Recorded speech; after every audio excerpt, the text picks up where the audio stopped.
How about if I show you all the selfies on my phone just to start things off today?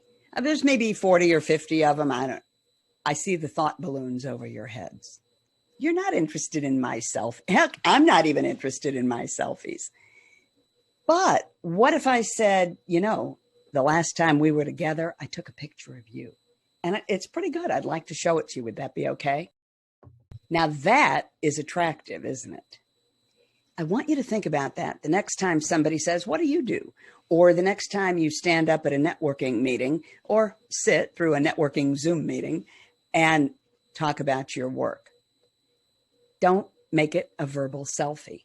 Instead, turn the lens around, put the focus on the people you serve, and draw them in right away. Now, that's not the habit most of us are in. We go to networking meetings. We say, hi, I'm Catherine Johns. I'm a speaker and a coach, and I've been in business 17 years. I'm certified. Nobody cares.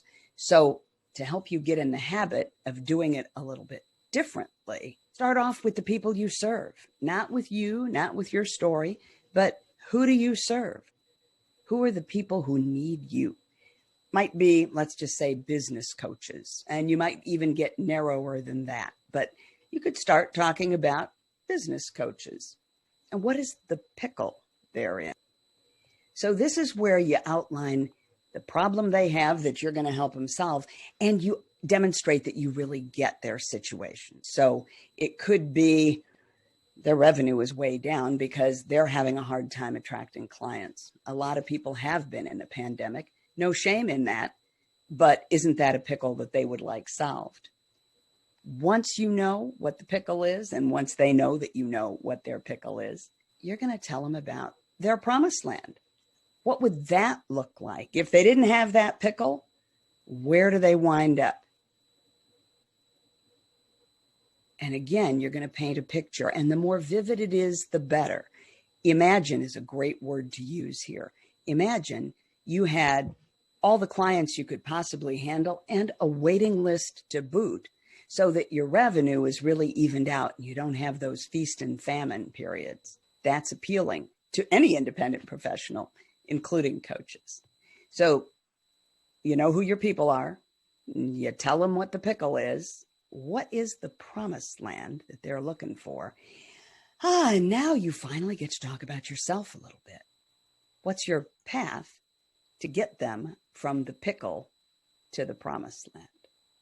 Now, one caveat here, you're not going into the song and dance about your process. It's not about your year-long coaching program, and it has modules, and it has group coaching, and it has individual sessions, and we don't want to hear all of that yet. We don't know you well enough, and we're not interested.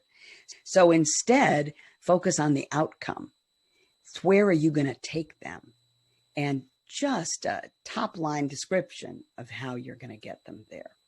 And then once they know what your path is, the last thing is offer a little bit of proof. So this is some evidence that you've done what you say you can do, and you've done it well, and other people have gotten results from what you've done. So here's how it might sound for me. You know how you go to a networking event, because we have to network to attract clients, and your palms sweat and your face gets red and you stammer and you don't know what to say about yourself. You don't want to brag. But imagine you could stand up at any of those events and deliver an introduction that's smooth and comfortable, and you feel relaxed and you become magnetic, and people are naturally drawn to you. I'm Catherine Johns, and that's exactly what I show people how to do in my program, How to Have Them at Hello. In fact, I had a woman tell me not so long ago that when she adopted this new way of introducing herself, her client situation smoothed out immediately. She'd been kind of struggling. But when people knew that she knew what they were going through, they wanted her help. So you see how that just kind of rolls off the tongue as a story. There are a couple more pieces you should be aware of. And one is a pro tip from my radio days. Now, I was at WLS doing the news at a time when nobody came to WLS for news. They wanted fun. They wanted Fred and music and laughter. And then they got me. So knowing that, did I open up saying, I'm Catherine Johns, here's the news? No, you would have heard buttons pushing all over Chicagoland. Instead, I would start with something like, you won't believe what the mayor said today. I'm Catherine Johns. Mayor Daley is furious at the city council. So do you see how you won't believe what the mayor said today draws people in as opposed to here's the news? You use the same principle when you talk about your work.